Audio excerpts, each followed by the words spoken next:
বহু রক্তবীজের বংশধর জন্ম নিয়েছে এই মাতৃভূমিতে, যাদের কাছে মা শব্দের অর্থ শুধুই নারী, রক্তমাংসের এক ভোগ্য সামগ্রী মাত্র, যাদের হাতে নারীরা আজও নির্যাতিতা, ধর্ষিতা।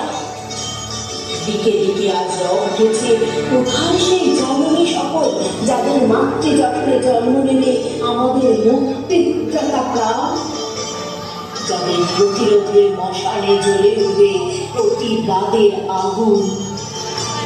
আবার মাতৃরূপে নারী শক্তি পূজিতা হবে।